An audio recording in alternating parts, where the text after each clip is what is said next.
parti. Il y a le son sur la caméra là? Oui, il y a le son sur la caméra. Ok. Tu commences ou je commence? Attends. Ouais, vas-y.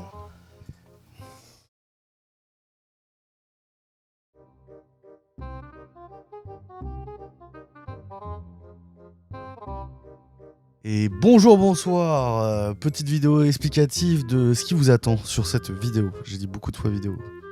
Ouais, on commence par un petit entretien, on débrief. Je sais même pas. Ouais, on fait. Vas-y. On fait d'abord la vidéo des débriefs. Vas-y. Moi j'étais pas sur la vidéo débrief. Et bonsoir tout le monde, petite vidéo explicative de ce qui vous attend. Ouais, on se retrouve pour un débrief des séances qu'on a fait à Clermont-Ferrand pendant le festival de court-métrage. Voilà, pour ceux qui ne le savent pas, on s'est retrouvés pendant 10 jours à Clermont-Ferrand et on a fait des lives tous les matins pour faire un petit débrief des séances qu'on a pu voir. Ces VOD qui vous attendent sont des rediffusions des lives qu'on a eu lors de notre visite au festival de Clermont-Ferrand. Et on vous y parle des films qu'on a regardés, ce qu'on a bien aimé, ce qu'on a moins aimé, etc. Et on va utiliser cette intro 6 fois, donc vous allez voir 6 fois cette même introduction pour vous rappeler quels sont ces VOD. C'est parti pour parler de films. Ouais. Quand tout le monde se retrouve en cette matinale sur Tout d'un cours en festival, on se retrouve, on est le jour numéro... J'ai Oui. noté J4. J4 c'était hier, mais aujourd'hui on est le 5e jour. Oui, en débrief J4, c'est ça? Enfin, On débrief. On débrief J3. On débrief J3, Un jour de retard. Débriefer J4, malheureusement on a du retard. On regarde trop de cours pour le peu de temps qu'on a d'émission. Tout à fait. C'est- Mais c'est parce qu'on aime beaucoup regarder des cours et qu'on avait envie aussi cette année d'avoir des invités pendant les lives qu'on fait. Par On exemple, cherche les réalisateurs.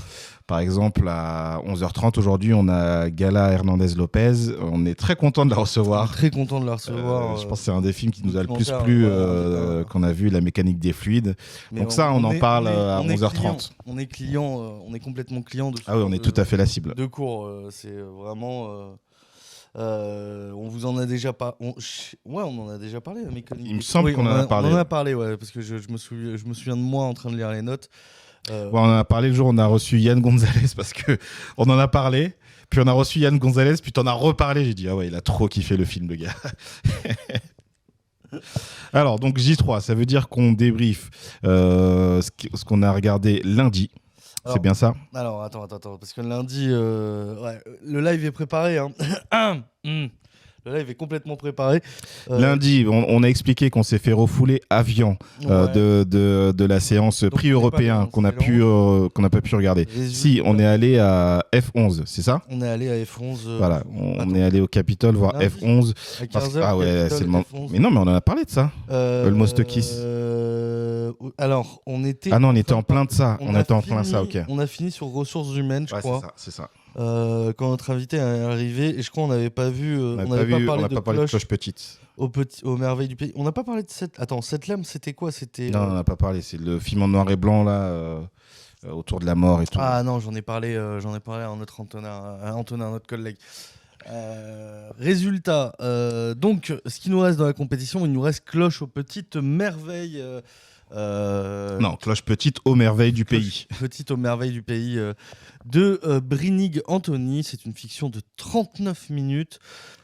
Cloche est une jeune femme, synopsis. Cloche est une jeune femme à la rue dans tous les sens du terme, multipliant gaffes et oublis. Elle épuise ses compagnons, des sans-abri qui finissent par la exclure de leur campement, incapable de se débrouiller seule, harassée par la faim, le froid et la peur. Cloche s'aventure en centre-ville. Commence alors la petite odyssée qui va changer sa vie. Non.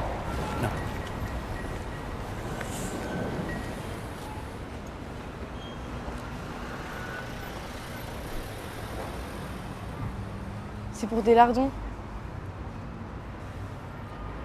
C'est dimanche. On ferme. Vite fait. C'est midi. On ferme.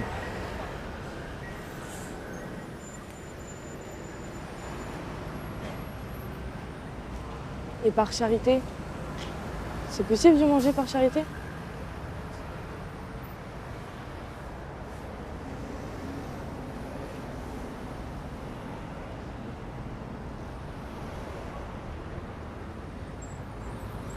C'est pas mon travail. Éloignez-vous.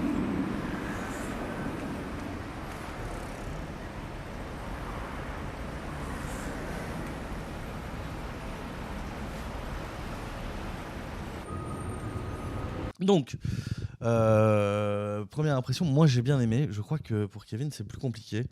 Moi, j'ai eu du mal avec. Je trouvais qu'on pouvait tomber dans les clichés sur la représentation des SDF, sur les sujets, l'angle. Voilà, c'est l'angle qui me posait souci. Mais sinon, le film est bon. Tu rappelais que c'était 39 minutes. J'avais même oublié, tu vois. Je trouve que le rythme est très très bien géré. Le rythme est bien. Et il y a un niveau de jeu.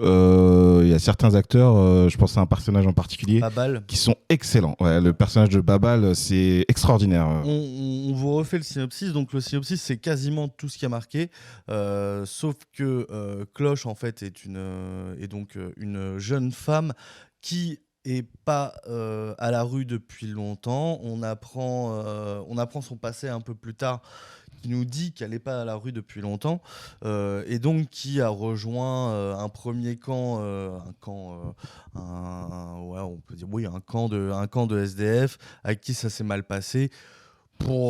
Des jeunes un groupe des marginaux jeune, quoi, on va dire. Un groupe assez jeune, marginal, non, je pense non, SDF aussi, mais parce qu'ils sont en mode oui, mais ils la virent pour des lardons quand même. Oui, mais je trouve c'est un type de SDF qui est différent de ce qu'elle va retrouver après. C'est pour ça que je dis marginal pour situer un peu qu'on est chez des jeunes qui effectivement sont à la rue. Ceux qu'on va retrouver justement après, elle va vivoter ça et là jusqu'à trouver un endroit où pour dormir, elle va tomber sur un autre groupe. Qui est très différent de son premier groupe. Le premier groupe est assez, on va dire, énervé, jeune et très dans la survie, en mode le moindre bout de lardon compte et on peut t'en vouloir pour ça. Elle va tomber sur un groupe d'SDF un peu plus âgés, deux hommes qui sont...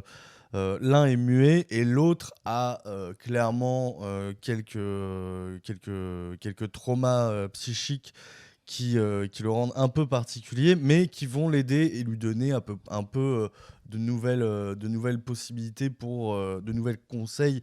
C'est genre des senpai pour SDF qui sont pas trop déconnants. Je sais pas quoi dire d'autre, et donc on va la suivre dans cette odyssée, comme ils disent dans le résumé, qui moi ça m'a beaucoup touché. Il y a plein de choses que je trouve assez réelles, notamment le fait que il y a un moment elle revient au camp et à ceux où il y a Babal, le personnage que Kevin aime bien, l'acteur que Kevin aime bien, et elle se retrouve qu'ils sont plus là parce qu'ils disaient qu'à un moment il y a des gens qui allaient venir pour les jarter parce que ça fait un moment qu'ils sont là, et elle revient après être partie pour chercher à manger, et ils ne sont plus là. Ça, elle n'est pas partie très longtemps. Mais elle n'est pas partie très longtemps. Elle est revenue. La journée, en fait, le truc, c'est qu'elle se fait. Elle va faire une rencontre qui va la bloquer toute la journée, en fait. C'est ça. Et quand elle revient, il n'y a plus personne au camp avec écrit dehors les PD, parce que les deux personnages c'était des SDF gays. Ce qui est, je trouve, très intéressant, qui aurait pu être un peu plus intéressant à développer, qui n'est pas trop développé, mais qui est développé quand même juste ce qu'il faut. Et en plus, mais en fait, c'est pas le parce sujet. que c'est ça, ça reste un court-métrage, tu vois, c'est pas le sujet. Ça reste un court-métrage, mais je trouve ça intéressant à mettre en avant parce que c'est une situation qui est quand même compliquée d'être gay et SDF. Il y a beaucoup, il y a toujours un regard qui est assez compliqué dans le milieu SDF, des peurs et souvent liées à des traumas et autres. Ouais, et finalement, c'est ça le sujet du film, c'est... Il y a un peu un truc les peurs des uns des autres, alors qu'ils sont tous dans la même situation. C'est ça. Mais ils ont tous tout le monde a ses propres traumas. Et c'est pour ça que moi, ça m'a pas mal parlé. Je trouve ça intéressant parce que il n'y a pas qu'un seul type de vision de comment est un SDF. Il y en a plein d'autres. Ça survole légèrement le sujet parce qu'il y a plein de raisons de pourquoi tu es à la rue, comment tu survis à la rue, comment tu fais les choses à la rue. Moi, c'est un truc qui m'a beaucoup touché parce que j'ai eu une période sombre, et notamment la scène où après elle se rend compte qu'elle est toute seule sur le banc. Tu sais, quand elle crie. Ouais. Ah bah moi j'ai Attends, pleuré. Tu parles de la fin, là. C'est pas encore la fin. Toute seule sur le banc. C'est pas, Elle est toute c'est seule pas sur avec la le fin. panneau, donc. Ouais, mais c'est un plan fixe et elle est toute seule sur le banc en fait avec le panneau DVD. Oui, avec le panneau. Oui, je parle, DVD, c'est bien la scène de laquelle je pense. Et elle est en train de pleurer parce qu'elle se retrouve toute seule et en train de crier. Et, moi ça m'a fait pleurer moi, donc je peux pas nier que ça m'a beaucoup touché. Et ça se finit, elle revient au camp précédent, mais elle revient au camp juste pour récupérer le chien. Elle a l'air d'avoir pris. En fait, c'est un personnage qui a pas confiance en elle, parce qu'on apprend pourquoi elle a pas confiance en elle, qui en fait apprend à avoir un peu plus confiance en elle, à un peu plus s'affirmer. Parce que sa situation dans laquelle elle est, en fait, la problématique du camp, c'est qu'elle est toujours dans ouais, mais je peux faire ce que vous voulez, s'il vous plaît, aidez-moi, s'il vous plaît, je veux pas me retrouver toute seule. Elle est très dans.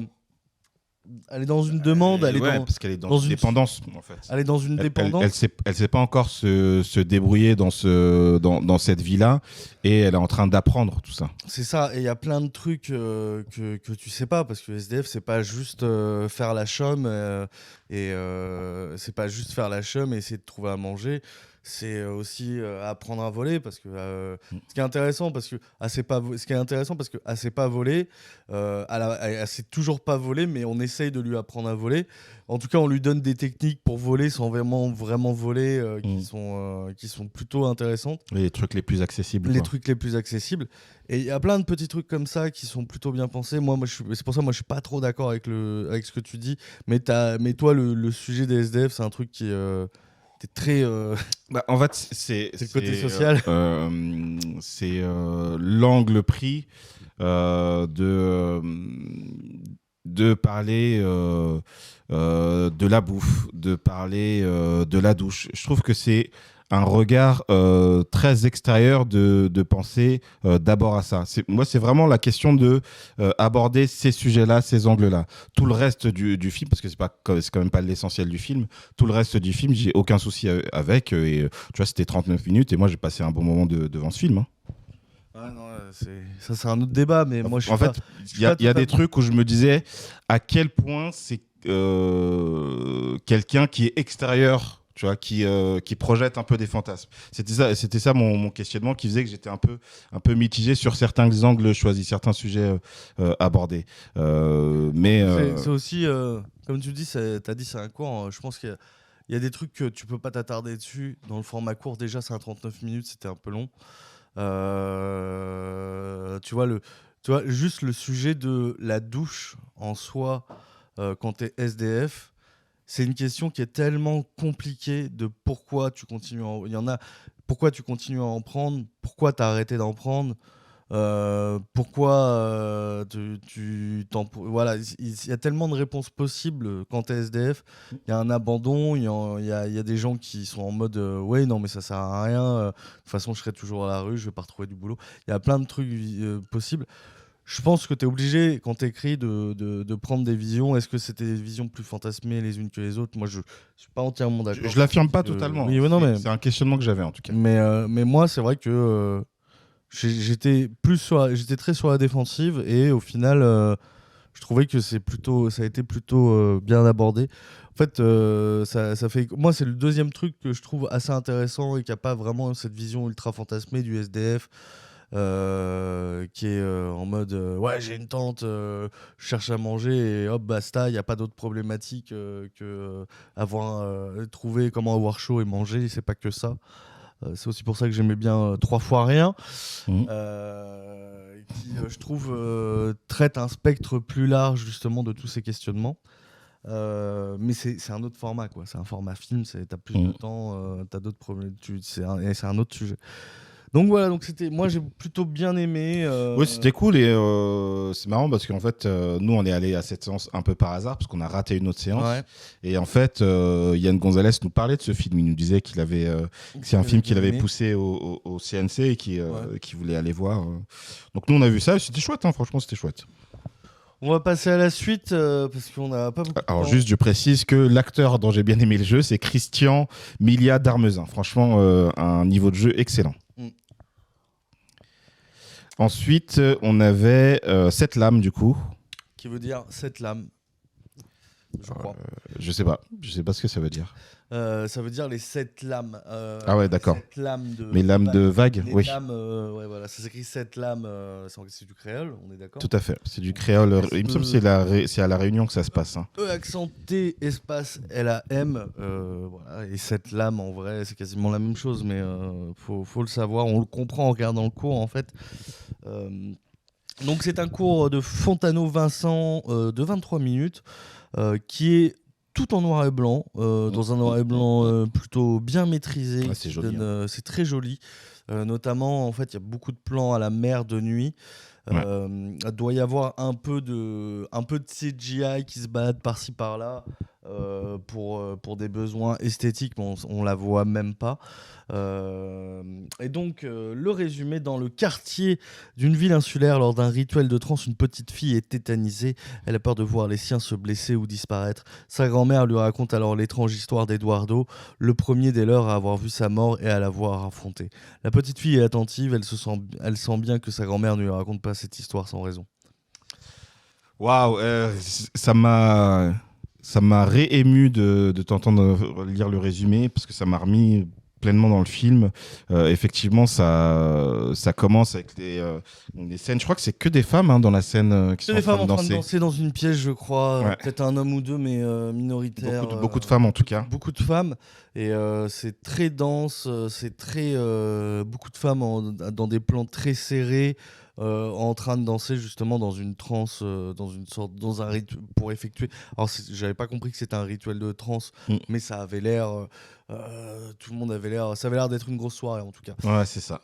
Et donc il y a cette petite fille au milieu qui est en train de paniquer, qui a du mal à respirer, qui a du mal à comprendre, qui a l'impression que quelqu'un va mourir, quelqu'un va être blessé, et recueillie donc par sa grand-mère pour la rassurer un peu. De ses peurs, de ses craintes par rapport à ça, et elle va lui raconter une histoire, qui est l'histoire, comme ils ont dit, d'Eduardo. Bon, rien que là-dessus, je trouve qu'il y a beaucoup de choses. Il y a les peurs que tu as effectivement enfant, où tu peux t'imaginer que la mort arrive par n'importe quel biais, etc. Parfois dans un esprit un peu d'enfant, un regard d'enfant. Effectivement, le rôle des adultes, et en particulier les grands-parents, qui est quand même un rôle particulier, où à la fois tu as un rôle d'autorité, mais tu vas être aussi plus à distance, donc plus aussi dans le côté gâteau, etc. Donc tu vas à la fois rassurer et transmettre quelque chose. Là, ça passe par l'histoire, par le fait de raconter une histoire, presque un conte d'un personnage qui est le premier à avoir affronté la mort. Moi, ça me rappelait un peu un film qu'on a regardé ensemble, qui est le film de... Voilà, ça va m'échapper. Le 7e saut de Bergman. Parce qu'il y a ce côté-là, il affronte la mort à une partie d'échecs, etc. Et il y a presque le même truc de confrontation avec la mort qui est personnifiée. Effectivement, j'y avais pas pensé avant, mais c'est vrai que tu as tout à fait raison. C'est que il y a la mort qui est personnifiée dans ce conte, et il y a ce truc de l'affronter vraiment. En fait, Eduardo, c'est un pêcheur qui est connu pour connaître la mer comme son corps, un pêcheur incroyable qui pêche avec un bateau pneumatique tout pérave et voilà les moyens du bord. Et en fait, il va avoir une vision de lui en train de mourir, tué par un requin. Et sachant ça, il va se mettre à vouloir affronter sa mort, à la tuer, et va finir par tuer ce requin. Mais la mort rodée, une mort qui a été personnifiée, et il y a ce jeu, il y a ce combat, en fait, ce duel de la mort qui lui dit tu dois mourir, il faut que tu meurs, sinon tous les autres autour de toi vont mourir, tout va changer, tout va être chamboulé. Et il lui propose de faire un duel d'histoire un duel de danse, et de danser avec lui pour détourner un peu l'attention de la mort. Donc il y a ce duel un peu à la Bergman, et même dans l'esthétique. Très légèrement, alors un peu plus moderne, un peu plus fantasmagorique, on va dire. Tout à fait. Qui est assez intéressant, et en fait cette histoire raconte le fait que Lui, une fois, il va danser à jamais avec la mort pour essayer de ne pas mourir. Et un jour, quelqu'un d'autre devra prendre sa place et ainsi de suite. Et en fait, l'histoire que raconte la grand-mère raconte l'histoire qu'ils sont en train de faire et pourquoi ils étaient en train de danser. Voilà, on vous en dit pas trop, pas vraiment plus, parce qu'il y a d'autres choses à découvrir dans le film. Ah ouais, Mais c'est un film très intéressant, très poétique. Avec une bonne narration, des personnages et une réalisation plutôt intéressante. On se laisse facilement emporter par le conte. C'était une très bonne expérience. C'est un film que j'ai beaucoup aimé aussi. Moi aussi, je suis encore dans l'émotion. Je sais pas Encore, pourquoi. Mais, toi, tu étais en mode c'était trop bien. non, c'était vraiment chouette et je trouve que c'est une belle histoire. Est-ce qu'on vous a dit qu'on était un peu fatigué parce qu'on dort vraiment 6 heures par nuit là en ce moment? Lui, il a dormi un peu plus, lui. Ouais, non, Lui, normalement, cette nuit, ça aurait dû aller, mais j'ai quand même la tête dans le cul ce matin. À 23h, je dis je vais me coucher, je m'endors, il est 2h, moi c'est toujours la même. Déjà quand je dors à 2h, je suis content en vrai, mais 6h c'est quand même hardcore. On pourrait presque être en retard, mais on n'est pas en retard. On est juste Oui, en ça retard va. sur notre liste de films. Ouais, Alors c'est après, ça, c'est ça. donc résultat, on n'en dit pas plus sur cette lame. Cette séance était plutôt intéressante. C'était cool. À part un Waouh. film qui nous a pas trop plu, mais Ouais, voilà, ça arrive. En tout cas, c'est pas de notre genre de cours. D'autres aimeront sûrement, mais nous, ça nous avait pas plu. Voilà. Ça, une c'était séance plutôt F11, on vous conseille plutôt F11. Et ensuite, on s'était rendu à la séance film en région. Alors attends. Ouais. Attends, ne parle pas. Quoi? T'entends un bruit? Non, c'est bon. Ok. La séance film en région D'abord, qui avait eu lieu parler. à La Jetée. C'était une séance particulière parce que on vous a expliqué hier qu'il y a pas mal On avait raconté d'affluence, l'histoire. etc. Oui, on a raconté l'histoire. Et donc on y allait un peu en avance, une demi-heure en avance, et en fait il y avait une queue de malades. Et pour raconter l'histoire, mais plus brièvement, on s'est dit bon, on va quand même tenter de faire la queue, etc. Puis a priori c'était assez incertain qu'on rentre, mais comme il y avait une classe juste devant nous et que tout le monde pouvait pas rentrer, en fait, la classe n'est pas rentrée. Et nous, on a pu rentrer et assister à cette séance. Et tant mieux parce que c'était extraordinaire. Extraordinaire. Attends, on n'a pas loupé une séance là parce qu'on a fait quoi? On a fini quoi là? F11. Non. Non, c'était quoi avant?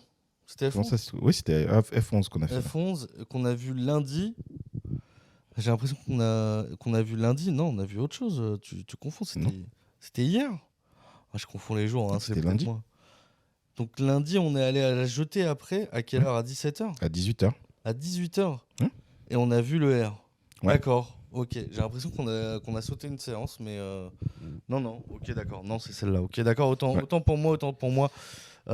Ok. Et donc la séance commençait par Bande touche de Valérie Leroy. Alors, juste, qui est... ouais. Allez voir cette séance. Y a pas de, on va en parler, on est en train d'en parler. Il n'y a pas de discussion, il faut aller voir. C'est une des meilleures séances de toutes les séances qu'on a faites. Donc Valérie Leroy a réalisé Bande touche, qui est une fiction de 27 minutes. Le résumé, Marjorie est médecin d'une équipe masculine de football en Ligue 2. Le match de ce soir est décisif pour l'équipe. S'il gagne, il monte en Ligue 1. Mais l'entraîneur a choisi de faire jouer un joueur blessé contre l'avis de Marjorie. Entre l'intérêt de l'équipe et son devoir de médecin, Marjorie va devoir trancher.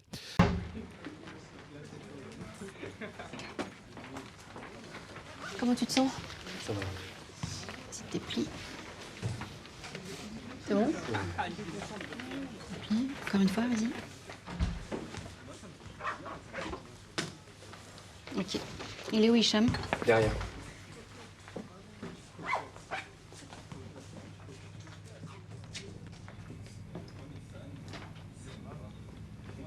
Attends, tu te fous de ma gueule, là? C'est moi qui ai demandé. Steve est au courant. Non, mais vous êtes tarés ou quoi? C'est évident que l'agence va faire des contrôles après le match. Je rêve, là. Par intraveineuse, ça serait chaud, mais là, franchement, par massage, tu vois rien. En plus, on en a à peine mis, hein. À peine. S'il a fait des no cartons, c'est moi qui prends. T'as tartiné combien de joueurs avec cette merde? Ah, t'es demandé.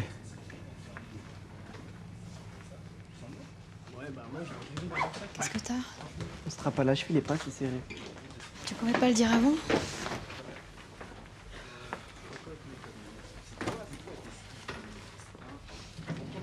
Je trouve que ce qui manque dans le synopsis, C'est tout le synopsis en fait. C'est-à-dire, ça c'est la situation initiale. c'est Le ça. vrai sujet, c'est la masculinité toxique et le sexisme banalisé au sein du milieu sportif. Parce que à la fois, il y a à plusieurs niveaux. On voit dans le synopsis qu'effectivement, l'entraîneur choisit de mettre un joueur blessé contre son avis, elle, de médecin. Donc, je vais sortir. donc il y a un truc de prise de décision. Tu vois, je suis médecin, t'es entraîneur, mais quand même, je vais passer contre ton avis médical. Puis, il y a le fait que c'est un match décisif. Donc, en fait, c'est un match qui peut les faire passer en Ligue 1. Et du coup, tous les mécanismes d'oppression vont se renforcer, notamment le sexisme. Et là, on est en plein dedans et on a le sexisme tension, en à fait, dans l'équipe. tous les niveaux. Il y a une tension palpable dans l'équipe, mais malgré tout, on sent qu'il y a des trucs, ça ne change rien. Notamment, voilà, rentre dans les vestiaires, il y a quelqu'un qui lui dit, il y a un des joueurs qui dit ah ouais, la prochaine fois que je mettrai de la crème, j'aimerais bien que ce soit les médecins qui s'en occupent. Ouh là là, faites-moi des massages. Voilà, c'est des trucs comme ça. Et elle est en mode haha, trop drôle.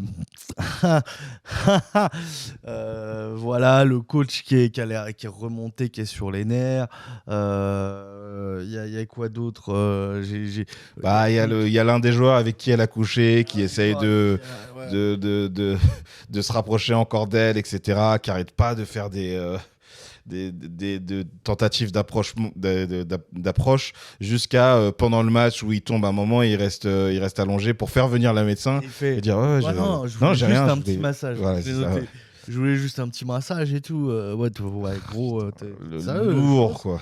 Ah, le lourd. Mais tu vois, c'est ça le truc, c'est que derrière, c'est limite, tu vois, pour lui, ça a l'air innocent, alors que non, Ouais. c'est juste lourd, quoi. Pour lui, c'est mignon. C'est mignon, tu vois, et non, c'est pas mignon. En fait, ce qui est d'autant plus intéressant, c'est qu'il y a tous ces trucs ultra durs qui vont arriver dans ce film, et que le personnage n'est pas le personnage d'une faible femme. Non, c'est quelqu'un qui est montré comme elle a des avis, des positions, elle les tient, elle a du charisme, et en plus, on sent qu'elle l'est d'autant plus que dans ce milieu, elle a besoin de l'être pour pouvoir survivre justement à tout ce qu'elle rencontre. Et donc, c'est pas juste, oui, mais c'est pas une femme. Non, c'est une femme qui sait comment c'est, qui sait qu'est-ce qu'elle doit faire et comment elle doit affronter ça, mais qui malgré tout, subit ça tous les jours. Et c'est horrible. En fait, tout le monde lui outrepasse. C'est-à-dire, toi, tu as parlé du mec qui était blessé, c'est ça ? Ouais. D'un mec qui était blessé, le coach qui lui dit ouais, non, il va jouer parce que voilà, non, on a besoin de lui. C'est au cas Non, où. mais il va mieux. C'est au cas où. Et surtout, Au cas où. l'entraîneur lui dit, de toute façon, il n'avait pas besoin de 2 semaines. Hein. Genre, il remet totalement en cause la vie médicale. Quoi. Et elle est en mode si, parce que sinon ça va mal finir. Et résultat, plot twist, spoiler alert, il rentre sur le terrain, il joue 2 minutes et puis oh bah merde, la cuisse, ah j'ai mal, oh j'arrive plus à me lever. Et tout. Bienvenue Léo Fusquet, merci du follow. Bienvenue du follow. Bienvenue du follow. Bienvenue du follow, ouais. Fatigué. Hein. Merci et bienvenue. Le combo. Les gars, il y a marqué que c'est. Il y a marqué que c'est une rediffusion, mais pourtant c'est pas une rediffusion. Quoi ? Nous sommes tout à fait en live. Hein. Est-ce que tu nous vois, tu nous parles ou t'es en train de regarder ? Attends, Parce qu'il y a écrit que c'est une rediff. Tout d'un coup, non, j'ai rien. Hein, au premier abord, je vais regarder. Hein. Regardez moi aussi. Merci pour l'information. On va tout de suite checker ça. Les gens nous regardaient en mode putain, c'est marrant, ça a l'air d'être en live, mais c'est une rediff. Bah non. Rediffusion, discussion. En train de streamer. Ah, si, en dessous. Où ça ? En train de streamer une rediffusion là. C'est quoi ça ? Ah, ok. On est bon, c'est retiré ? Ouais, c'est bon, c'est retiré. Ok, merci Léo. Voilà, tout est cool, tout est retiré. Il y a écrit rediffusion à droite de l'écran. Ouais, c'est bon. Normalement, c'est bon. Donc, Et du coup, bande touche, ouais, j'ai l'impression que tu as toutes les couches de sexisme. Tu as la remarque sexiste d'une espèce d'arbitre qui va dire oui, tu remplaces l'autre. Ouais, c'est ça, ouais. Il y avait quoi? Attends, je regarde. C'est vraiment le sexisme ordinaire sous toutes ses couches, j'ai l'impression, sous tous ses reliefs. Donc c'était très très intéressant, moi j'ai trouvé. T'as peut-être d'autres choses. Ah oui, bon, j'ai plein de choses, mais j'ai pas envie de trop en dire. Disons que c'est dur, et je pense que quand t'es une femme qui subit ça, ça doit être encore plus dur à le regarder. Moi, je sais que j'avais envie de soulever des meubles. J'avais vraiment tout le long du film, j'avais envie de. Ça me faisait péter un câble. Vraiment, parce que déjà, le milieu du foot. En fait, ce qui est intéressant, c'est que on pourrait se dire que c'est propre au milieu du foot, mais pas du tout. Mais c'est vrai que c'est un milieu qui doit l'être encore plus, parce que c'est un milieu qui est ultra masculin. C'est tout ce que je déteste dans le foot, dans l'ambiance et certaines mentalités qui me saoulent énormément. Et c'est dur. Et moi ça me révolte. Ça me donne envie de casser des trucs. Je vais pas casser des bouches parce que voilà, mais je dois dire que c'est quand même très bien fait. C'est extrêmement crédible parce qu'il y a d'autres films qu'on a vus où on se disait c'est pas. Là, j'y crois à 2000%. Tous les rôles qui apparaissent, y compris les figurants et tout, tous sont crédibles. Ah, c'est presque c'est entre il y a un petit côté un peu reportage tellement c'est naturel. Ah ouais, les réactions. C'est impressionnant. Et c'est bien. Comment moi, je crois à cette équipe de Ligue 2. Et c'est très bien filmé, ouais. Il y a juste, je vais juste spoil un truc, c'est que résultat, le joueur se blesse. Ouais. Et elle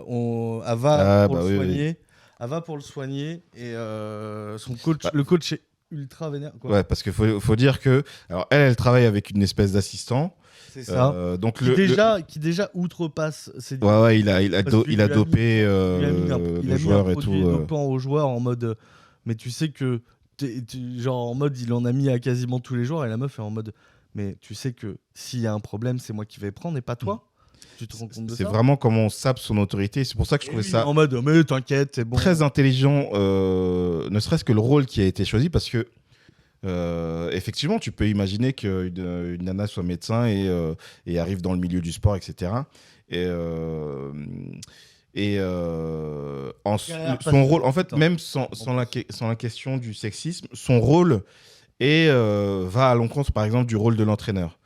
C'est-à-dire que dans les rôles, déjà, il y a une opposition. Et cette opposition va être renforcée par le sexisme, en fait. Et c'est ce qu'on voit avec son assistant qui se permet d'injecter, où tu te dis, ouais, si c'était un homme, je pense qu'il ne serait pas permis de faire ça. Quoi. C'est ça, en fait. Est-ce qu'il y en a qui vont se pousser la réflexion ? Nous, on se le dit, tu vois, c'est ça qui est intéressant. Mais est-ce qu'il y en a qui se diraient... Ce n'est pas écrit pour moi, ok. Salut Valou. On vient de le changer. Si tu viens d'arriver, c'est parce qu'on vient de le changer. Et voilà, mais il y en a, en fait... C'est que nous, on le comprend, ce film, on comprend certaines choses, mais je me dis qu'il y a certaines personnes qui ne comprendraient pas, tu vois, quelle serait la différence si c'était un homme. Il y en a, je pense je sais pas. Moi, j'ai l'impression que c'est très clair. Mais tu vois, la manière dont tu le dis et ce que tu dis précisément. Oui, peut-être pas sur ce point-là, mais il y a plein de trucs. En fait, vu qu'il y a tellement de, j'allais dire, de micro-agressions, de remarques sexistes et tout que tu peux que capter. Et en plus, pour le coup, ce qui est très cool, parce que bon, là, on a expliqué ça. En vrai, le tout début du film, c'est le médecin qui est en train de tester un joueur brésilien, il me semble, pour voir s'il pourra, se transférer dans le club. Elle découvre qu'il a une arythmie, etc. Elle va devoir décider est-ce qu'elle autorise ou pas à le faire rentrer. Et oui, il y a toujours l'intervention de Siri dans le live. Et du coup, en fait, pendant tout le film, on est avec le personnage féminin, en fait, le personnage principal. On est vraiment en empathie avec elle. Donc, je trouve que, j'allais dire, les mécanismes, les dispositifs du cinéma sont vraiment utilisés pour qu'on soit en empathie et qu'on en ait marre de tous ces mecs qui fassent toutes ces réflexions et tout, quoi. Non, c'est pas faux. J'étais là, mais sûrement Miro, l'âge, non, mais de toute façon, en fait, c'était dans un coin que c'était écrit, mais voilà, tout est réglé. Mais donc rapidement, ce que je disais, c'est que donc ce joueur se blesse et résultat, le coach qui est en mode ouais, n'y va pas, et au final, elle va le soigner parce que si elle le soigne, il sort du terrain. Et ils sont en mode ouais, non mais le match est important, il peut jouer et tout. Et la meuf, c'est un match important, ils viennent d'avoir un joueur qui s'est fait exclure, donc ils étaient à 10, ils se retrouveraient à 9. Ouais, c'est ça. Et la meuf, elle est en mode mais il peut pas marcher. En vrai, le mec pouvait pas marcher. Et il pouvait pas marcher. Et elle se fait. Il y a un moment où. Et juste après, elle se fait. Alors, juste après, ils se prennent un but. Elle se fait insulter de tous les noms comme si elle était responsable, alors que le mec n'était pas prévu en fait. Il était censé être en rétablissement. Le responsable, c'est l'entraîneur. Le responsable. Elle a juste fait son boulot. Et elle se fait insulter par tout le monde et elle se fait frapper par l'entraîneur. Et c'est abusé. Ouais. Et à un moment, elle va voir en fait le directeur du club, qui était donc pas le coach, elle lui dit le président. c'est mon travail, c'est de soigner les joueurs, non, parce que là je me fais traiter de pute et de salope parce que j'ai soigné un joueur. Et juste ça, et elle le dit avec une beauté, mais vraiment elle joue trop bien. Elle joue trop bien. Et j'étais, c'est horrible. Il y a une émotion quand elle dit ça. Voilà. Ça, c'est pas encore fini le cours à ce moment-là, mais voilà, il y a quand même, il y a un truc qui arrive qui est bien. Qui est pas trop négatif, mais on vous laissera déguster ça. Mais faut dire que quand on a lu le synopsis, on n'était pas super hypé. Ça avait pas l'air nul, hein, mais pas du tout. Il y en avait d'autres qui nous intéressaient plus, quoi. Médecin de match pendant un médecin de match de foot. Mais justement parce que ce qu'aborde réellement le film n'est pas présent dans le synopsis. Présenté dans le synopsis. Et du coup, effectivement, quand tu vois le film, là, ça prend toute une dimension. Tu peux rajouter genre Alora a affronté un sexisme présent, un truc léger. T'es pas obligé de dire tout autour de ça. Tu vois, juste un truc qui donne. Non, il y a rien là, qui dit ça. Donc c'était d'autant plus une surprise de tomber sur un sujet aussi touchant et aussi fort. Et aussi bien écrit, aussi bien réalisé. Mais vraiment, j'insiste, si vous êtes à Clermont, allez voir la sélection film en région, c'est que du lourd. Et n'hésitez pas à follow. C'est la meilleure sélection. Et surtout, n'hésitez pas à follow la chaîne parce que on va essayer d'organiser quand même des séances de ciné-débat, comme d'habitude, qui seront bien sûr, pour la plupart, je pense, des sélections, des courts-métrages qu'on est en train de vous présenter. On espère avoir certains de ces courts-métrages, notamment Bande Touche. J'espère qu'on pourra l'avoir et vous le présenter au cours de l'année. On va passer à la suite. Ouais. On va passer à Fatih le Conquérant de Yagiz Onur. Une fiction de 22 minutes, de 16 minutes. J'ai lu l'année. Ce samedi, c'est jour de mariage turc à l'espace Venise. Recroquevillé dans une voiture sur le parking, Fatih veut se marier. Il a jeté son dévolu sur Ipek, la sœur de son ami Recep. Recep ou Recep, désolé, Recep. Mais ni Murat, son meilleur ami, ni Recep, ni même Ipek ne sont encore au courant. Tu sais ce que je ferais à ta place? J'irai voir le Jep à l'intérieur et je lui dirai: je me tape ta sœur.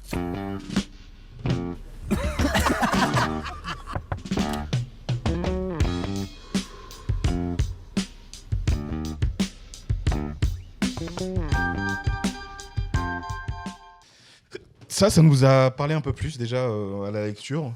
Ouais. Et qu'est-ce qu'on se marre. Qu'est-ce qu'on se marre devant ce film. Qu'est-ce qu'on se marre.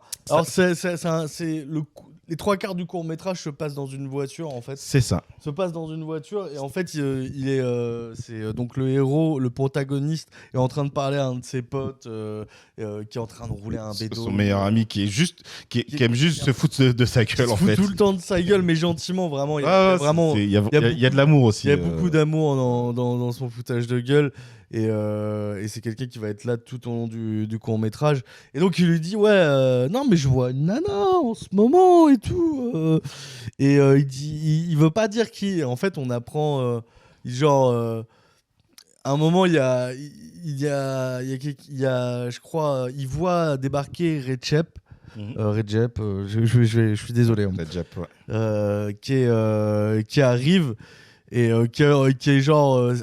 il laisse penser que c'est le mec que tout le monde connaît, qui est ultra vénère et qu'il ne faut pas chauffer. Tu sens que c'est un dangereux un peu. Et que vaut mieux être son ami, quoi. Qu'il vaut mieux être son ami. Et son meilleur pote comprend que en fait, la meuf qui verrait, ça serait sa sœur. Ouais. Ça serait sa sœur, tu vois. Et Alors que, en fait, Recep débarque et fait. Ils ont une discussion. Là, c'est marrant parce que on est de aussi. fumer, il va sentir. On est aussi dans un truc très masculin et tout. Alors ça se passe à un mariage en plus, donc ça renforce aussi les rôles de genre. Mais en gros, le gars arrive, il dit ah vous voyez, il y a des jolies filles dans le mariage et tout. Ouais machin. Donc Recep il est là, attends, je sais plus ce que lui dit l'autre Murat, mais il dit un truc. En gros, il fait une remarque. Il dit non, ma femme me frapperait si je fais ça ou un truc comme ça. Elle accepterait pas et tout.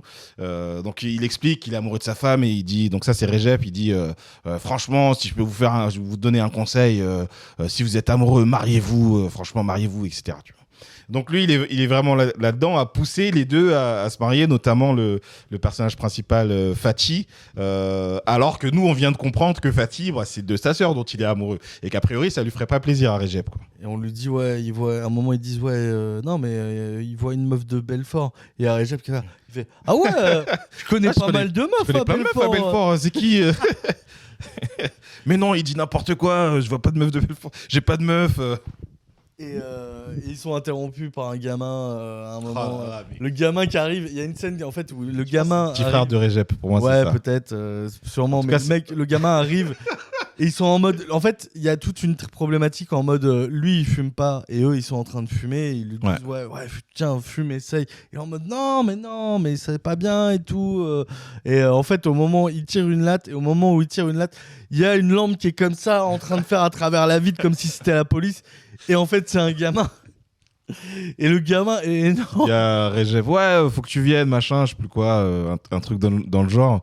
Et il retoque à la fenêtre. Il y a le gâteau. Ouais, il y a le gâteau, machin. Et il retoque à la fenêtre, mais vraiment autoritaire, le gamin, tu vois. Il parle à Recep et il fait ah, tu descends, il y a le gâteau là. et il joue trop bien, le gamin. Il joue trop. Le gamin vénère, c'est impressionnant. Et donc, Mister, le héros, se retrouve tout seul.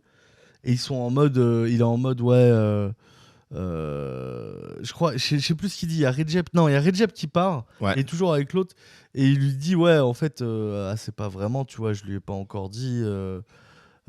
Et son pote, et donc on comprend qu'en fait, il est pas du tout avec la sœur de Recep. C'est juste qu'il en kiffe sur la sœur de Recep. C'est ça, ouais.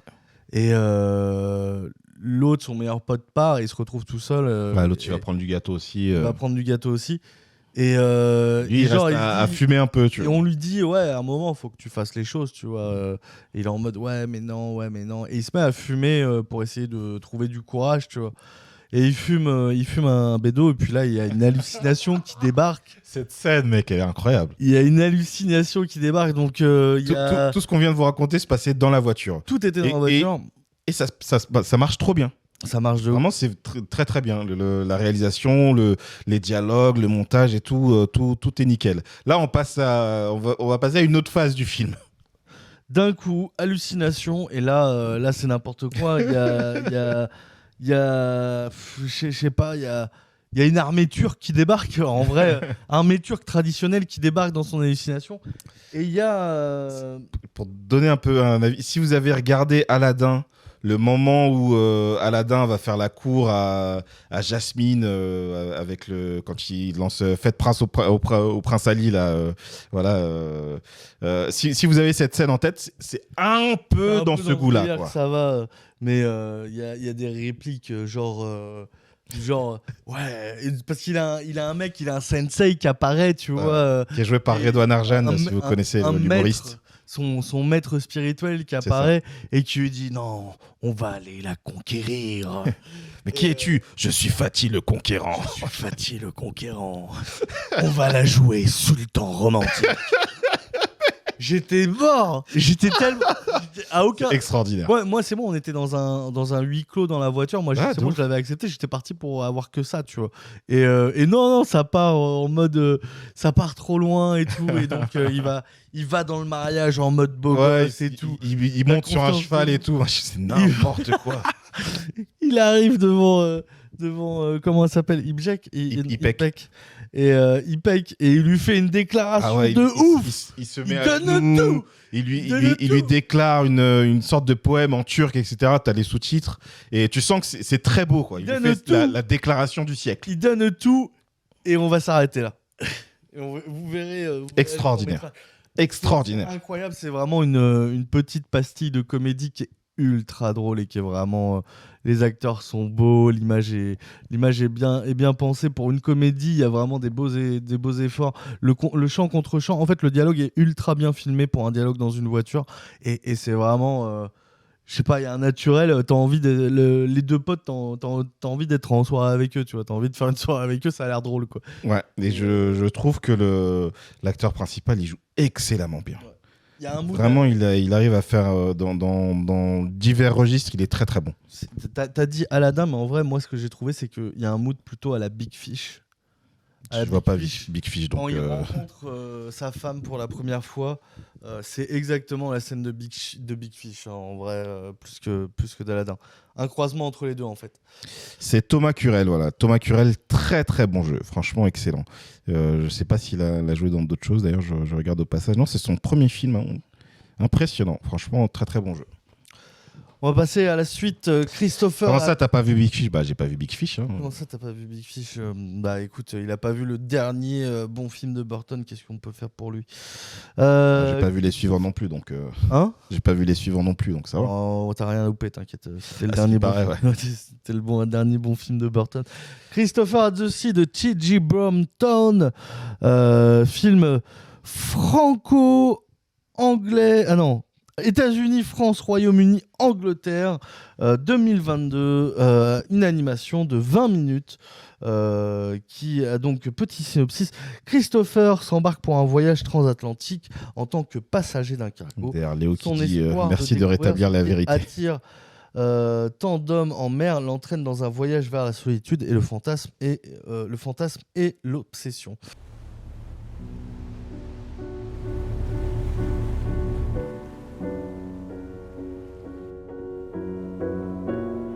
First time on a ship, right? Yeah. Well, a cargo ship. Not much to do, but it's beautiful out here. Come, join us. I will show you the underbelly of the cargo ship life.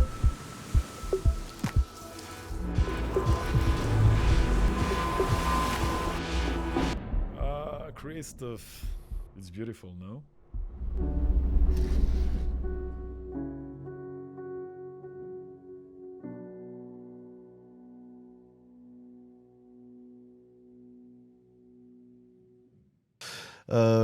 Voilà, donc j'étais très curieux de voir une fiction d'animation de 20 minutes. Parce que généralement ce qu'on voit ici, 4-5 minutes, quoi. Voilà, grand max, c'est 10 minutes, quoi, maximum. Ouais. Mais on va vraiment sur un format très court. C'était cool, une très bonne animation. Alors les animations c'est toujours un peu rapide. C'est l'histoire de Christopher qui va prendre le large. En fait, il va faire un voyage en cargo. Je trouvais ça ultra intéressant parce que c'est un truc que peu de gens connaissent. Pour voyager pas cher, parce que vous avez la possibilité de voyager en cargo plutôt que d'aller sur des avions, en avion ou de faire des croisières. En fait, en cargo, ils ont la possibilité d'avoir 2 ou 3 passagers qui ne seront pas employés, qui sont juste profitent du voyage pas cher. Et c'est une possibilité, c'est un moyen de transport économique pas cher pour voyager. Alors ça prend plus de temps que d'autres croisières parce que c'est des cargos, donc il y a livraison, donc ils font des escales, tout ça. Je trouvais ça ultra intéressant parce que c'est vraiment un truc que personne ne connaît. Non, moi je connaissais pas. Et c'est un truc que j'ai toujours voulu faire et tester. J'ai des potes qui ont fait ça.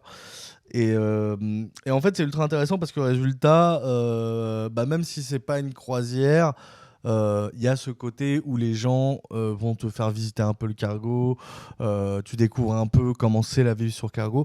Et c'est ça qui est aussi intéressant, c'est qu'on a cette solitude de Christopher, mais à côté, le court-métrage va aussi nous raconter comment est la vie dans un cargo. Et d'ailleurs, qui est loin de... Il y a une vision qui est très loin du milieu un peu mascu qu'on pourrait avoir justement sur le cargo, qui est assez intéressant de présenter cette vision.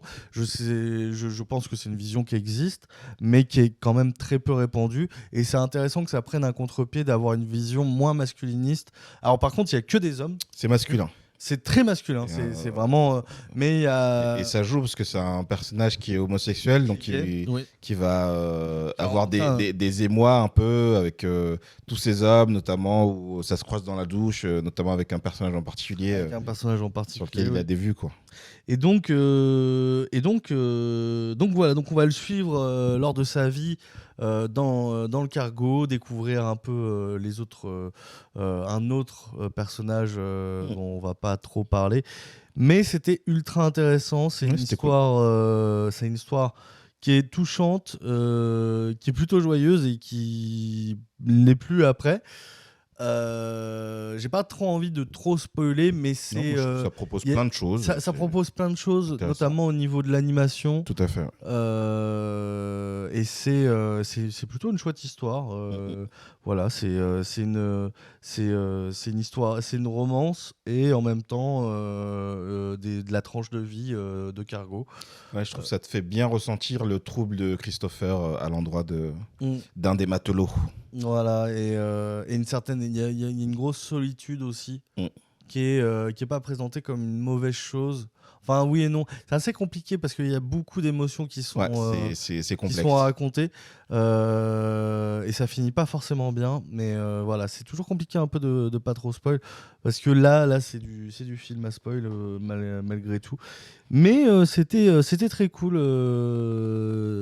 Ça aurait pu être raconté sans passer par l'animation, mais je sens qu'il y avait quand même, il y a beaucoup de plans où je pense qu'aurait pas été possible autrement que par l'animation. Et donc des idées de plans très esthétiques qui sont assez sympathiques à découvrir. Voilà. Rien à ajouter. Ok. Voilà. Moi, j'ai très cool bien aimé, qui est Christopher Hatzi. Et c'est distribué aussi. Ouais, par Miyu Distribution. Je crois que c'est produit aussi par Miyu je dis ça Production. Parce que c'est ceux qui distribuent et produisent Just a Guy, donc on est fan. Dont on a parlé, qu'on a diffusé. Et on le sait, et j'avais pas compris, mais il y a beaucoup de courts-métrages d'animation qu'on a vus aussi qui sont. J'avais pas capté non plus. Quasiment tous. En fait, quasiment tous les courts-métrages. Beaucoup en tout cas. Ouais. Beaucoup, 70%, je pense. Je vais vous demander d'être solennel pour quelques instants. Parce que voilà, on parle. C'est le moment. Tout d'un coup, c'est une émission où on aime parler de ce qui nous passionne, des courts-métrages qu'on voit, etc. Et il y a des moments où on touche la grâce. Il y a des moments. Là, on va vous parler d'un film. En fait, pour l'instant, c'est le meilleur film que j'ai vu à Clermont. En fait, chaque année à Clermont, on voit beaucoup de films, mais on attend le moment où on va se dire, voilà, c'est ce film. Ah, c'est lui. C'est lui. Et cette année, on était en mode on a des trucs, on a des coups de cœur et tout, mais il n'y a pas eu ce truc ce déclic, vous savez, ce truc de d'un coup t'es tombé amoureux même si tu sais pas encore c'est qui la personne, tu vois. Vous voyez quand Morpheus tombe en face sur Neo, voilà, c'est ce moment-là. C'est ce moment-là. Voilà. Enfin. Et donc on va vous parler de J'ai grandi ici de Larieux Joachim. Wow. Je te laisse. Non, je vais le faire. Okay. Petit résumé. Bricky. Donc c'est un film expérimental de fiction de 15 minutes français. C'est tous des films français. Hein. Ils ont été financés par la région Auvergne-Rhône-Alpes. Et le résumé, Bricky est un jeune homme de 20 ans. Bricky, un jeune homme de 20 ans, revient dans son ancien quartier pour tourner un film documentaire sur son enfance. Fin du synopsis. Nous, ça nous parlait déjà. Alors moi, ça me parle déjà au synopsis. Alors ce qui est marrant, c'est que je m'attendais pas du tout à ça. Moi, j'étais en mode ouais, ça peut être intéressant parce que moi, j'aimerais bien faire un documentaire sur mon quartier. Donc ça m'intéresse. Qu'est-ce qu'il pourrait apporter? C'est un sujet qui m'intéresse beaucoup, le retour. Je n'étais pas prêt. Moi, ce que je trouvais intéressant, c'était l'idée que c'est pas un documentaire, c'est une fiction sur quelqu'un qui tourne un documentaire. Et ce côté-là, avec différentes couches, je me suis dit, tiens, mais comment tu racontes quelqu'un qui tourne un documentaire sur son quartier d'enfance? Bien le bonjour, Madame Sel. Il n'y a que la famille dans le chat, j'adore. Il Il n'y a que la famille dans le chat, pardon. Ah, tu sais pas, je suis à l'ouest. Il y a peut-être Alors, je pense qu'il y a quelques gens aussi.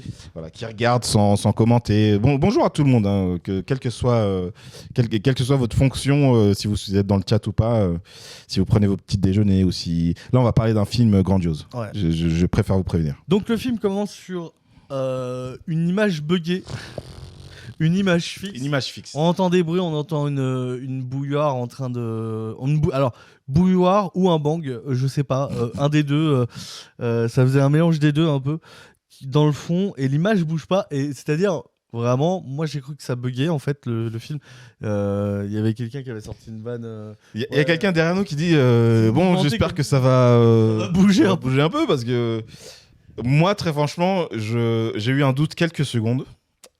Puis ça dure un certain temps. J'ai compris que c'était vraiment le film parce qu'on entendait le son et je me suis dit si c'était pas le cas, il aurait déjà coupé le projectionniste. Il aurait dit ah désolé, il y a un bug et tout. Qui sont des choses qui peuvent arriver. Je me suis dit ça se trouve il est parti pisser en lançant le film et il s'est dit. À ce moment-là, je sens déjà bien le film. Parce que moi, je suis très sensible dans les courts-métrages à comment tu entres dans le film. Quel est ton début, quelles sont tes premières images. Et là, c'est original. Là, il se passe quelque chose, il y a une image fixe et on entend quand même du son. Mais j'étais toujours pas prêt. On n'était pas prêt.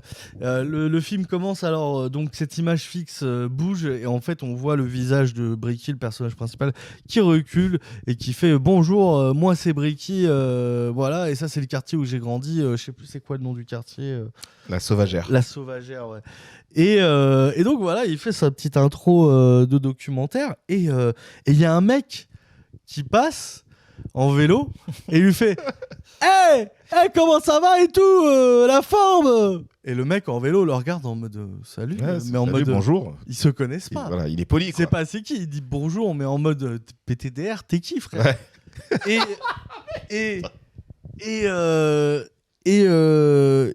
L'image, le plan se coupe et on revoit Bricky face cam en train de dire hey, salut Bricky, comment va? Et en fait, ça rembobine et en fait, on voit le mec, on voit pas la timeline, mais on vit le montage en train de se créer. On voit faire des cuts. En fait. Et en fait, il remet pour voir le résultat final. Et donc, le résultat final, c'est lui, il fait son intro. Et là, il voit le mec arriver en vélo. Et il fait hey, comment ça va et tout. Comme en fait, la voix de lui-même avant qu'il a pris pour dire hey, comment ça va, Bricky. Et ensuite, on voit le gars en vélo cuté sur le moment où juste il lève la main comme s'il venait de l'appeler et il lui répond. C'est ça. Il faut dire que quand il passe à vélo, en fait, il est un peu à quelques mets. Quand Brecky dit hey, salut Brecky, machin, c'est-à-dire qu'il parle à la place du cycliste, il se met à la place. Il a posé la caméra là où il est. Va là où était le mec pour avoir la même audio qui est probable voilà, pour avoir la bonne distance et tout. C'est une dinguerie. Et tout le cours, en fait, ça va être ça. En fait, on va être. Le cours raconte le montage de ce cours. C'est n'importe quoi. C'est une folie. Il y a plein de trucs, plein d'idées ultra bien. C'est vraiment... Alors nous, en plus, on est monteurs, donc ça nous parle de fou. C'est-à-dire, il prend des dialogues qu'il a... Genre, non, mais il y a trop de trucs. Il fait une interview d'un mec qui raconte des histoires, et à chaque fois, dans l'histoire, il y a Paul. Et lui, Bricky, on l'entend. Ouais, heureusement qu'il y avait Paul, hein, franchement. Et on l'entend des fois, il met sur pause et on l'entend dans la time devant son truc de montage en train de faire ah, vas-y, tu casses les couilles avec ton Paul là et tout. Et il lui donne, et après, dans le plan, il lui donne un téléphone, en fait, donc quand il tourne le docu, et il lui dit lis ces phrases. C'est pour aider au montage après, plus tard. Et les phrases, c'est ouais, Bricky, je l'adore, Bricky, c'est un bon gars, ouais, Bricky. Heureusement qu'il y avait Bricky. Et le mec, il fait vas-y, c'est de la merde là qui se me fait faire cut. Il refait le montage avec où en fait tout à chaque fois qu'il dit Paul, c'est remplacé par Bricky.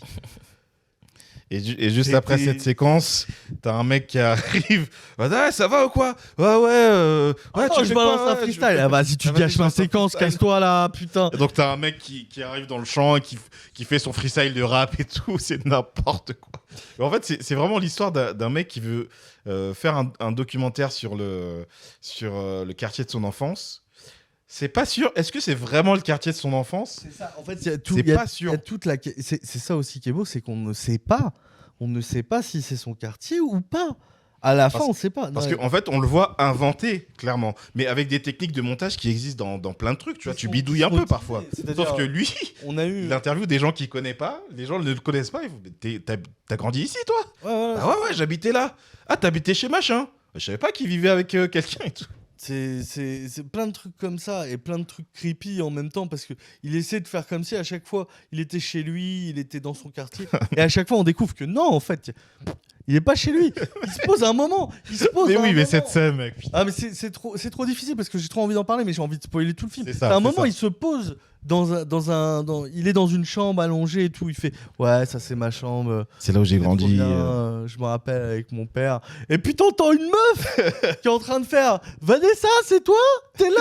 Et là, le briquet il saute par la fenêtre. Avec la caméra à la main, on la voit se casser la gueule et t'es en mode mais non. Et donc il était pas chez lui. Il s'est installé chez des gens. Et du coup, tu sais pas si c'est la partie vraiment il a grandi dans cette. On sait pas si c'est la partie montrée. On sait pas s'il a vraiment grandi dans cet appart. On sait qu'il s'est introduit dans cet appart sans en avoir le droit. Et du coup, il y a toujours ce côté un peu mystérieux sur ce personnage. Là où moi, j'ai l'impression que peut-être il a vraiment grandi là. C'est qu'il y a un personnage féminin qui dit Breaky. Je connais pas Breaky. Ouais, mais au début. Burke. Ah, j'avais oublié qu'on l'appelait comme ça. C'est trop chelou parce qu'ils on s'était embrassés. Et tout. Ouais, mais c'est trop chelou parce que s'ils étaient sortis ensemble, elle l'aurait reconnu physiquement. Et non, parce que c'est un autre mec qui est en train de filmer à ce moment-là. Non, c'est lui. Ah non, pour moi, c'est un autre mec qui est en train de... Parce que ça arrive juste après qu'il y ait quelqu'un qui dit ouais, voilà, je tourne le docu pour Breaky et tout. Il y a un mec qui est juste à côté, en fait. Ils sont trois, en fait. Ouais, mais il y a aussi... la personne qui filme, c'est un autre mec. Ah ouais, mais comment il aurait les images? Non, pour moi, c'est Breaky. Mais si, c'est un autre mec pour lui qui dit je filme pour Breaky. Non, mais je t'assure, les mecs, tu l'as vu le film ou pas? Non, mais moi, je suis sûr que non. On va recevoir Joachim Larieux. On le reçoit vendredi. Donc on va en discuter avec lui, avec son producteur, et on va voir qui a raison. Je suis sûr que non. Il y a une scène où et c'est cette scène-là. Mais ouais, mais il y a quelqu'un qui dit je filme pour Breaky. Non, il filme. Non, il dit pas je. Si, ça filme pour Breaky. Non, il lui dit juste ça filme pour à propos de Breaky. C'est quelqu'un d'autre qui prend les images. Non, c'est le mec à gauche qui Non, je te jure. Ouais, Je te jure. Et bon, résultat, il y a plein de trucs comme ça. Et à la fin, la cerise, c'est qu'on voit la version montée finale. Oui. Et c'est une dinguerie. C'est une dinguerie. On a dit, pour moi, il a réinventé le found footage. Il a trouvé une manière intéressante d'utiliser le format de found footage. Parce que c'est clairement du found footage. C'est le montage d'un found footage. Et c'est ultra intéressant. C'est ultra malin. Putain, j'aurais aimé avoir eu l'idée, quoi. C'est ce genre de film, quoi. Je trouve ça incroyable. C'était une claque. On en parlait à la sortie de séance. Il y avait un mec. Je trouve que c'est vraiment dans le found footage, justement, tout le monde dit bon, bah, on fait comme ça. Voilà, c'est found footage, c'est ça, etc. Lui, il a dit mais si on faisait comme ça, en fait. Et tu dis ah, bah oui. Et si je pouvais ça marche tout à fait, en fait. Comme ça, genre, je raconte ma timeline et tout ça. Ça marche. Extraordinaire. Ce qui est marrant, c'est que résultat, il y avait des gens il y avait un mec, on parlait avec un mec du public à la sortie qui était en mode ouais, mais vous connaissez, vous savez si c'est possible ou pas. Et on était en mode ouais, c'est possible. Alors il y a des trucs, c'est réenregistré pour le bien-être audio, mais on lui disait non, tout ce qu'il fait techniquement c'est possible. Oui. C'est des trucs, c'est des techniques. Pardon, c'est des techniques que tout le monde connaît dans le milieu Oh, pardon, désolé. Je suis enceinte. C'est des techniques que tout le monde connaît dans le milieu du montage. Quand t'as le son, mais t'as pas forcément une image bien, tu vas mettre une insert, tu vas faire des cuts pour enlever les respirations, tu vas essayer de refaire une phrase. C'est que des techniques que nous on connaît en tant que monteur. Donc nous vraiment on était en mode à fond. Et même sans être monteur, c'est appréciable. Mais quand t'es monteur et que tu vois les trucs, tu vois la timeline, tu vois pas la timeline vraiment, tu vois que l'image, tu vois juste que le retour écran, tu vois. Mais tu la vois, la timeline. Tu comprends tout ce qui se passe. Tu sens ce qui se passe. Extraordinaire ce film. C'est extraordinaire. C'est vraiment. Il y a un seul film à voir au festival cette année, c'est celui-là pour moi. C'est un film qui parle de film. Vraiment. C'est du génie. Enfin bref, on en reparle vendredi avec le réalisateur, avec son producteur. Nous, on est très pressés de le recevoir. Il refait la prise et tout. Je lis mes notes. Vraiment, il y a des trucs incroyables. J'ai envie de... Faut que je l'envoie. Faut qu'on lui taxe. Faut qu'on lui taxe. C'est extraordinaire. Ouais. Vraiment, mais qu'est-ce qu'on se marre devant ça. Ah non, c'était trop bien. Bon, c'est quoi la suite? Ensuite, ça a terminé donc la séance film en région. C'est ça qu'on est en train de débriefer. Ça a terminé par la charge mentale. Ça aussi, ça nous intéressait pas mal. En fait, c'est un film réalisé par des jumeaux. Alors attends, parce que j'ai déjà quitté le truc. Donc c'est Mathias et Kolarivkis qui réalisent le film, fiction de 25 minutes. Le résumé, au village, on dit que Denis et Céline ont un petit problème de couple. Touché dans sa virilité, Denis décide alors de s'inscrire à une course de portée d'épouse dans l'espoir de regagner estime et respect. Là, on s'est dit, ça sent bon. Ça sent bon cette histoire. Qu'est-ce que c'est que ces trucs de portée d'épouse? On va aller voir ça. Ah, pareil, vraiment la séance elle était goldée. Hein. Vraiment, la séance incroyable. était incroyable. La plupart sont pas en compétition. Hein. Mais aucun n'est en compétition. C'est vraiment les films qui ont été sélectionnés parce qu'ils ils ont été financés par la région. Et je pense que dans le festival, ils reçoivent beaucoup de films. Donc il y a un moment où je pense que tous ces films auraient pu être en compétition, tu vois. Ils méritaient tellement d'être. Mais il y a des choix qui ont été faits et ça permet de. Je crois Bande-Touche il y est. Peut-être que Bande-Touche y est. Que Bande-Touche qui est en compétition en vrai. Que dire de ce film? C'est des personnages touchants, c'est des personnages drôles, c'est un couple qui marche bien. Et donc la problématique, c'est que il a des problèmes de zigounette. Non, il n'a pas de problème de zigounette, mais tout le monde. Il y a des scènes très drôles en fait où ils n'arrivent pas à avoir d'enfants et ça commence avec la mère qui dit ah bon mais il y a des problèmes. Qui est au téléphone, ouais. Il y a des problèmes de zigounette et elle est sur le haut-parleur et il y a le mec à côté. Et donc c'est des scènes à sketch. Au début c'est très sketch et c'est très drôle. Et donc il y a ce plan où il y a la mère qui est en train de parler et de clasher sur son gendre. Et puis le gendre qui fait non mais vous savez je suis là. Et là elle lui refait ah, bah t'as des problèmes de zigounette. Et non gênant et c'est trop drôle. Et on enchaîne sur un plan. On enchaîne sur un plan où il est en train d'attendre sa femme. Et donc il est devant une école. Putain. C'est un plan fixe. Il est devant une école et il est en train de regarder les gamins en train de fumer une clope. Ouais, il est en train de rêvasser. Et nous on sait que c'est en mode ouais il a envie d'un gamin. Et il y a un prof qui vient le voir et il fait ouais vous regardez les gamins. Vous regardez les gamins. Vous fixez les enfants. Non j'attends ma femme. Non vous regardez les gamins. Allez-y je vais appeler la police. Et il y a tout le monde qui vient, il y a des potes qui vont arriver. Ouais, qu'est-ce qui se passe il est en train de regarder les gamins. Tout le monde est en mode, et lui, tout le monde est en mode ouais, il y a un pédo devant l'école. Et lui, il est en mode mais non, mais j'attends ma femme. Et je regarde les gamins. T'as des amis à eux. Ouais, mais ça fait 10 minutes que vous regardez les gamins quand même. Mais j'attends ma femme. T'as des amis à eux qui arrivent et tout, qui disent non, mais écoutez, on le connaît c'est quelqu'un de bien. Et qui sont juste encore plus gênants, tu vois. C'est drôle. Et il y a plein de scènes comme ça qui marchent énormément. Et donc, la problématique, c'est que il y a cette problématique de une petite perte de confiance en soi et en fait il va tomber sur il y a ses potes qui viennent justement vont lui dire ouais tu viens à la fête de Nini samedi et ils disent non et en fait il apprend qu'il y a un concours de portée de femmes le samedi Et il va se mettre en tête, parce qu'il est en manque de confiance en lui. Il se mettre veut prouver que c'est un homme, un vrai, quoi. Il veut prouver que non, il n'a pas des problèmes de zigounette. Il a besoin de ce truc. Et ce qui est drôle, c'est que, en fait, alors déjà, vous avez vu un peu l'ambiance, mais et ça va être ça pendant tout le cours. Le couple est attachant. Oui. L'acteur, c'est Sébastien Chassagne, pour ceux qui connaissent, qu'on a vu, nous, dans La vie au Canada, et qui, sinon, a joué le rôle principal de la série Irresponsable. Mais ça, on en parle demain avec Frédéric Rosset, parce que... On l'a vu dans la... Oui, dans La vie au Canada, c'est le frère. C'est les mêmes? Bah oui. Enfin, j'ai pas reconnu. C'est le frère, oui, c'est le même acteur. Attends, mais oui, non, mais c'est le frère. Mais il paraissait plus jeune dans La vie au Canada. Pas spécialement, mais c'est lui en tout cas. Ah ouais. Donc demain, on reçoit le réalisateur de La vie au Canada. On le reçoit demain à 11h30. Et le réalisateur, c'est aussi le créateur d'Irresponsable. Donc on aura l'occasion de rediscuter de tout ça.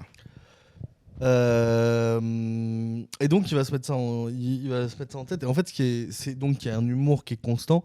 Et ce qui est intéressant, c'est que en fait, ça avait l'air d'être un couple qui avait l'air à peu près stable au niveau répartition des tâches et ce genre de choses.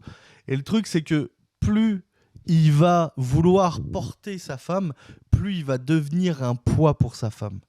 Oui. Et ça, c'est ultra intéressant en fait, parce que il va vouloir impressionner sa femme et en même temps regagner son ego, mais pour s'entraîner aux portées de femme, en fait, déjà sa femme trouve ça ridicule et débile, mais il va s'apercevoir qu'il a 40 ans, qu'il n'a pas fait beaucoup de sport, et donc il va se mettre à faire un entraînement ultra hardcore, mais toutes les tâches ménagères, toutes les tâches de la maison, de vie et de ce que demande sa femme, il va les délaisser complètement. Et donc sa femme va avoir une charge mentale encore plus importante. Et c'est marrant de voir ce parallèle, ces deux directions opposées, ces trucs qui augmentent dans la même direction. Et en même temps, ça reste drôle et ça finit par être ultra touchant. On vous laisse. Parce que lui, finalement, tout ce qu'il fait à partir du moment où il se met en tête de ça.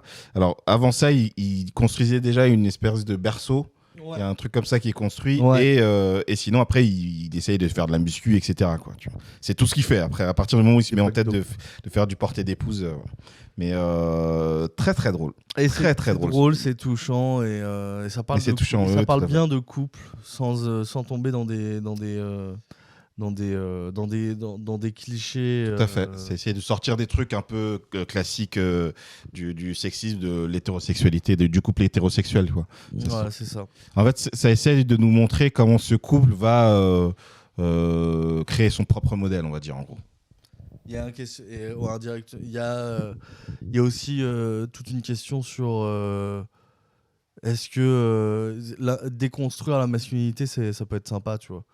Enfin, dans la conclusion qu'on a, c'est faut pas chercher plus loin. En fait, c'est un peu ça, c'est soyez vous-même et essayez juste de pas être un poids pour les autres. C'est un peu ça, tu vois. Et c'est plutôt pas mal. Voilà, c'était la fin de cette séance. Film en région. Allez voir vraiment la meilleure sélection que j'ai vue. Et il y en a des très bonnes. Hein. Vous avez dû voir si vous avez suivi. Mais celle-là, c'est vraiment la meilleure. Il n'y a plus que 2 séances. Résultat, on est mercredi. Il n'y a plus que ce jeudi à 19h à Vian, si vous voulez voir cette séance. Ou sinon, ça sera vendredi à 22h à Conchon. Voilà, allez voir cette sélection. C'est vraiment 1h30, 2 heures de plaisir et de beaux films. C'est vraiment très très cool. Donc on va continuer sur le dernier truc qu'on avait vu lundi. Donc on sort de La Jetée, comme je vous disais, on parlait un peu de J'ai grandi ici, et on retourne à La Jetée pour voir la séance C2, qui est une collection de films ukrainiens qui, je crois, tous font référence à la guerre qu'il y a eu en Ukraine, parce que c'est des films très récents, en 2022. Et on a commencé avec Liturgy of Anti-Tank Obstacles, la liturgie des obstacles anti-tank, ou des anti. Voilà. Ouais, c'est ça. Qui est un film de Dmytro Sukolitsky.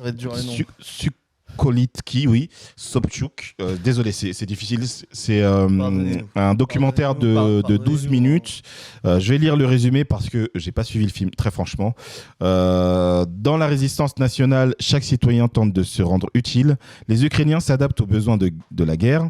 Statues d'anges et figures christiques se figent dans le silence en attente de nouvelles créations, tandis que les artisans soudent les systèmes de lutte anti-char des forces ukrainiennes. Moi, j'ai pas suivi parce que j'étais dans mes pensées par rapport à d'autres choses. Je pensais à une émission que j'ai envie de créer. Ouais, c'est ce qu'il m'a dit. Mais j'ai vu un peu le début, il y avait des images intéressant qu'il y ait des images de les barrières qui sont en forme de croix et qui rappellent la croix chrétienne. Du coup, voilà, il y a un truc entre la guerre et la religion chrétienne. J'avais pas vu ça comme ça par rapport aux obstacles en TikTok. Ouais. Moi, par contre, j'ai suivi le film. Donc, c'est un documentaire sans son, sans narration, sans parole, juste avec les images. Qui en fait va se tourner autour des obstacles anti-tank qui sont des grosses croix, des étoiles en fait faites de poutres en métal. Et donc c'est quelque chose qui va être très visuel avec beaucoup de macros et beaucoup sur les textures. Ça paraît bizarre et dit comme ça. Donc ça va être très concentré sur ces obstacles. Puis d'un coup on va arriver dans un atelier où ils sont en train de faire des statues en fait. Et cet atelier, en fait, petit à petit, on va comprendre qu'en même temps, c'est la guerre. On va entendre des bruits de bombes, on va entendre des annonces à la radio. Et alors qu'ils étaient en train de faire des statues, les mêmes personnes vont commencer à en fait faire des obstacles anti-tank. Donc c'est un atelier de métallurgie et de sculpture. Et en même temps, ils vont essayer de faire. Ils ont quand même des statues à faire. Donc c'est un peu étrange. C'est un peu. C'est très visuel, c'est que visuel de toute façon comme docu, comme je vous ai dit, il n'y a pas beaucoup de paroles. Il y a juste ce truc de ouais bah c'est la guerre, mais avant on avait un métier, mais maintenant on doit faire autre chose. Tu vois. Moi j'ai trouvé ça très cool. C'est un 12 minutes plutôt intéressant, très lourd, qui marche bien et qui est visuellement je trouve ça ultra intéressant. C'est très très beau à regarder. Notamment quand ils construisent les objets de... En fait, il y a vraiment ce truc de essayer de rendre beau des objets qui sont moches, qui sont des obstacles anti-tank, et ça marche vraiment bien en fait. Et ça le rend un peu... on rejoint un peu... Parce que ça se finit en fait sur des statues de Jésus qui ont été faits par l'atelier aussi. Et il y a ce truc un peu divin de la création en fait autour de ces obstacles anti-tank, alors que vraiment c'est juste des morceaux de fer rouillés, dégueulasses quoi. C'est tout. C'est vrai qu'il y a une esthétique où parfois je me demandais est-ce que juste t'as posé ta caméra ou vraiment t'as... Parce que parfois c'était très cinématographique. Quoi. C'était très joli. Voilà. C'était sympa. Passons à la suite. Sur cette séance, ça va être très rapide. C'est que des documentaires. Ouais. Quasiment. Non, y a pas que des documentaires. Hein. Là, par exemple, on passe à The Diapered Cake d'Anastasia Babenko, qui est une fiction de 18 minutes. Je me posais avec le résumé. Après une fête, Vitia retrouve Lena et leur nouveau-né à la maternité dans une petite ville d'Ukraine. Les deux jeunes parents tentent de réveiller leur bébé pour le nourrir et prennent conscience du bouleversement qui se produit dans leur vie et dans leurs relations. Dans cette chambre étroite, ils n'ont d'autre choix que de grandir dans un coin. Un gâteau de couche est posé comme une bombe à retardement.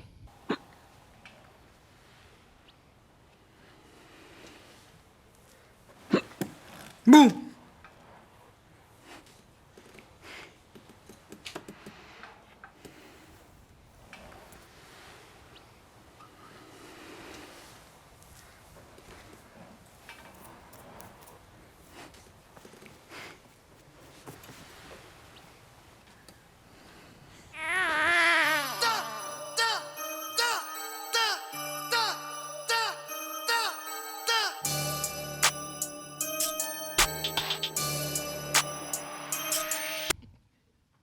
Tu veux du café?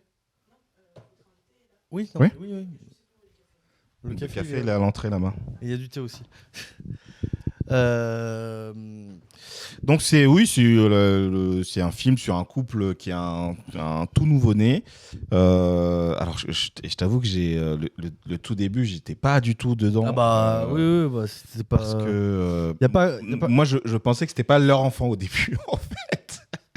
Mais tu sais pourquoi ? Parce que ça me permet aussi de parler du film, c'est que en fait on est à l'hôpital, mais on est dans la chambre, on est vraiment dans un huis clos. Et c'est vrai que dans les films, généralement, une femme qui vient d'accoucher, on la représente allongée, tu vois. Et là, en fait, ils sont debout quasiment tout le long du film, et ils sont... allongés, oui, non, un peu de tout, oui. Ils sont... on l'a pas présenté, quasiment jamais, on l'a n'est pas présenté, tu vois. Et on voit pas tout de suite son ventre, etc. Tu vois. Non, donc moi, vu que c'était... je crois qu'il y a un plan où on le voit, il me semble. Il y a un plan où il fait oui, est-ce qu'il y a encore, est-ce qu'ils ont pas oublié, ils en ont pas oublié un dedans ou un truc comme ça.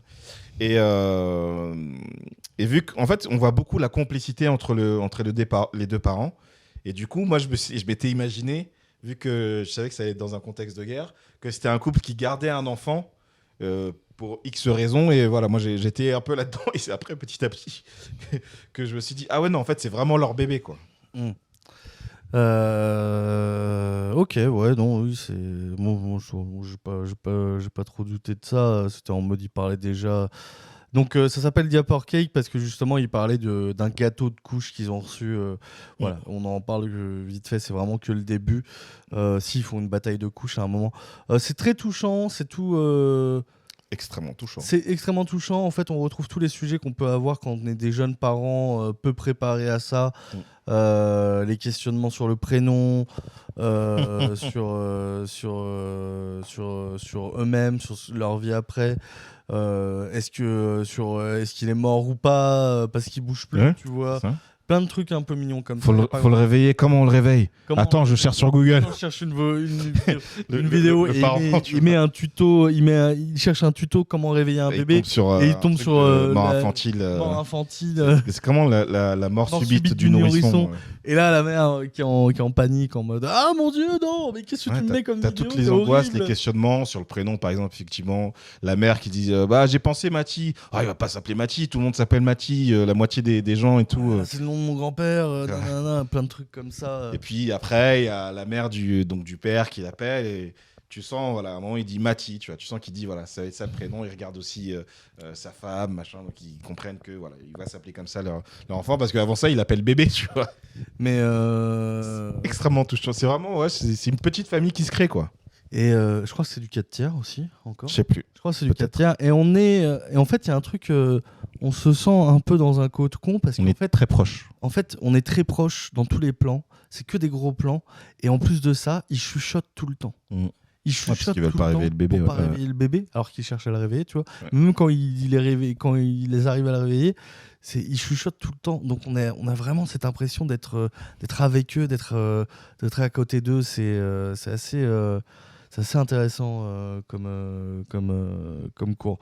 Et donc, ouais, c'est un huis clos, il n'y a rien d'autre et c'est très très cool, c'est très touchant. Et c'est assez drôle en fait avec des petites blagues parce que le daron est marrant en fait. Ouais, très. Tu sens que c'est un jeune qui va être papa mais qui n'est pas prêt à être papa. Tu vois, c'est ça.